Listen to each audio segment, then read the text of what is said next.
Break के बाद आपका स्वागत है। बीजेपी की लिस्ट के बाद अब बात करते हैं कांग्रेस की तरफ से संभावितों के नामों की। सबसे पहले बात करते हैं जयपुर संभाग की और इस संभाग में आने वाली लोकसभा सीट जयपुर शहर, जयपुर ग्रामीण, अलवर, चूरू, दौसा, झुंझुनू और सीकर की। चलिए आपको एक बार फिर दिखाते हैं कि जयपुर संभाग की इन लोकसभा सीटों पर कौन कौन संभावित उम्मीदवार हैं।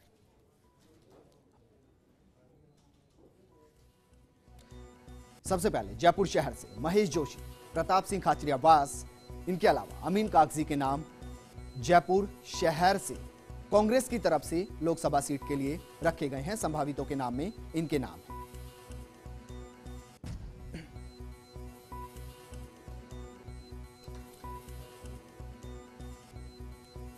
और अब जयपुर ग्रामीण से लालचंद कटारिया, सुरेश चौधरी,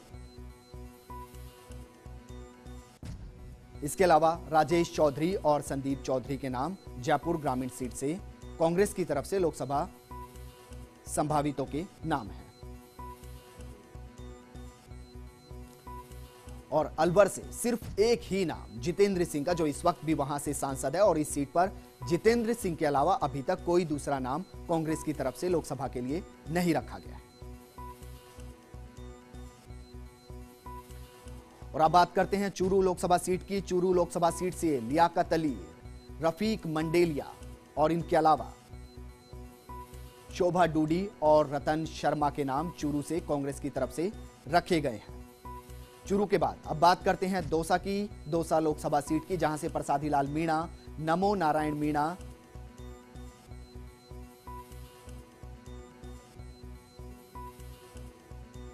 और दौसा के बाद अब बात करते हैं सीकर लोकसभा सीट की। सीकर से रीटा सिंह, महादेव सिंह खंडेला, जो इस वक्त भी वहां से सांसद है, और इसके अलावा गोविंद सिंह डोटासरा का नाम सीकर लोकसभा सीट से कांग्रेस की तरफ से संभावितों की लिस्ट में रखा गया है।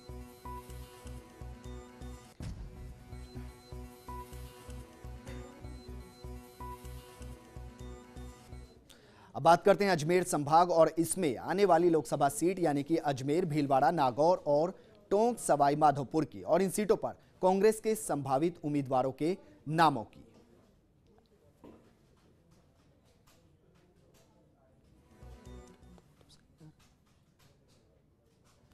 सबसे पहले बात करते हैं अजमेर लोकसभा सीट की। अजमेर लोकसभा सीट से एक ही नाम आया है, वो है सचिन पायलट का नाम। अभी भी अजमेर से सचिन पायलट सांसद है और कांग्रेस की तरफ से इस सीट से संभावित उम्मीदवारों के लिए सिर्फ एक ही नाम रखा गया है।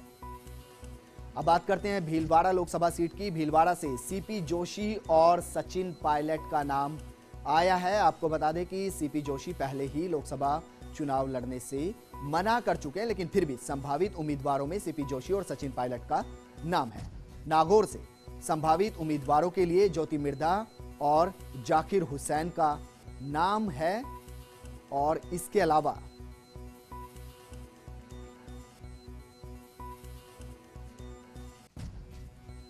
अगर हम बात करें टोंक सवाई माधोपुर से संभावित उम्मीदवारों की, तो नमो नारायण मीणा, जो इस वक्त भी वहां से सांसद है, उनका नाम एक बार फिर से है। इसके अलावा दानिश अबरार, जो कि विधानसभा का चुनाव भी लड़ा लेकिन वो हार गए थे, अब लोकसभा के लिए भी टोंक सवाई माधोपुर से उन्होंने अपनी उम्मीदवारी जताई और संभावित उम्मीदवारों में उनका नाम है। अब बात करते हैं कोटा संभाग की और इससे जुड़ी लोकसभा सीटों की, और आपको बताते हैं कि कौन सी सीट पर कौन से उम्मीदवार रखे गए हैं कांग्रेस की तरफ से। कोटा से महज एक ही नाम आया है, इजराज सिंह का, जो कि संभावित उम्मीदवार है। आपको बता दें कि कोटा से इस वक्त भी इजराज सिंह ही कांग्रेस की तरफ से सांसद है। कोटा के बाद अगर बात करें झालावाड़ 12 से संभावित उम्मीदवार की, तो प्रमोद जैन भाया और उर्मिला जैन भाया का नाम है। आपको बता दें कि उर्मिला जैन भाया ने पिछली बार भी लोकसभा का चुनाव लड़ा था, लेकिन वो हार गई थी। एक बार फिर से उनका नाम है। अब बात करते हैं बीकानेर संभाग और इससे जुड़ी लोकसभा सीटों की, और आपको बताते हैं कि कांग्रेस की तरफ से कौन कौन संभावित उम्मीदवार हैं। बीकानेर से शंकर पन्नू, इनका नाम फाइनल हो चुका है। दरअसल कांग्रेस कार्यकर्ताओं की तरफ से मतदान किया गया था और उसमें शंकर पन्नू का नाम बीकानेर लोकसभा सीट से कांग्रेस की तरफ से फाइनल हो गया है। गंगानगर से संभावित उम्मीदवार के नाम के लिए भरतराम मेघवाल कुलदीप इंदौरा, दौलत राज नायक के नाम कांग्रेस की तरफ से रखे गए हैं। ये संभावित उम्मीदवार हैं।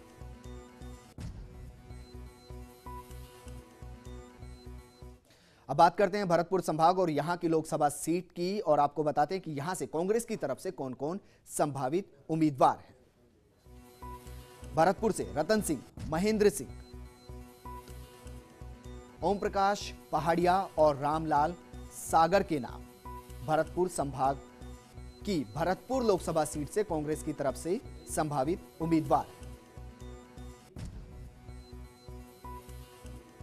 भरतपुर के अलावा करौली से संभावित उम्मीदवार जो हैं खिलाड़ी लाल बैरवा, बद्री जाटव, इसके अलावा भरोसी लाल जाटव, बत्तीलाल बैरवा और प्रियंका के साथ साथ बनारसी मेघवाल के नाम करौली सीट से संभावित उम्मीदवारों के नाम में रखे गए हैं।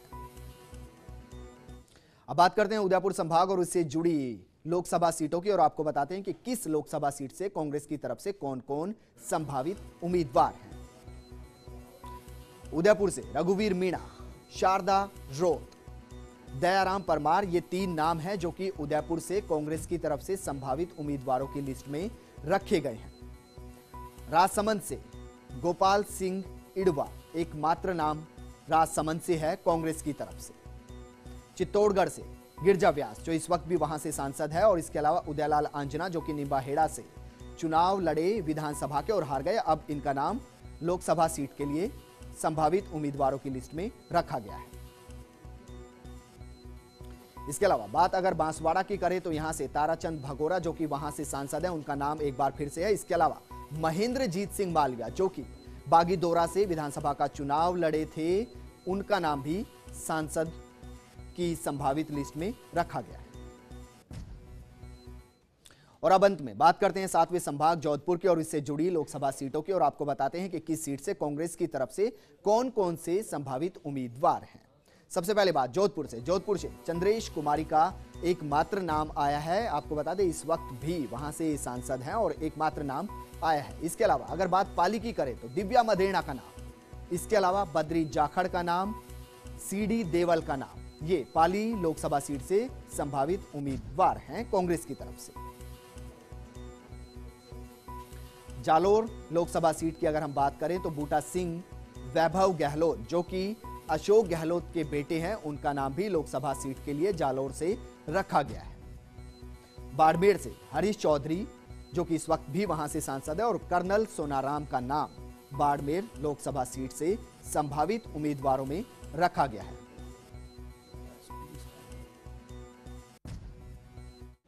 तो आज की खबर में हमने आपको बताया कि भाजपा और कांग्रेस की तरफ से आपकी लोकसभा सीट से कौन कौन उम्मीदवार हो सकते हैं, इसके बारे में बताया। साथ के साथ अब कांग्रेस और भाजपा इनमें से किस पर विश्वास करती है और उसे टिकट देती है, जल्दी साफ हो जाएगा। लेकिन आपके लिए हमारी इन संभावितों की लिस्ट के बाद यह फैसला लेना आसान हो जाएगा कि आपके क्षेत्र के विकास के लिए इनमें से कौन ज्यादा बेहतर है। आप उसका चुनाव कर उसे मतदान कर सकते हैं। आज की खबर में इतना ही। नमस्कार।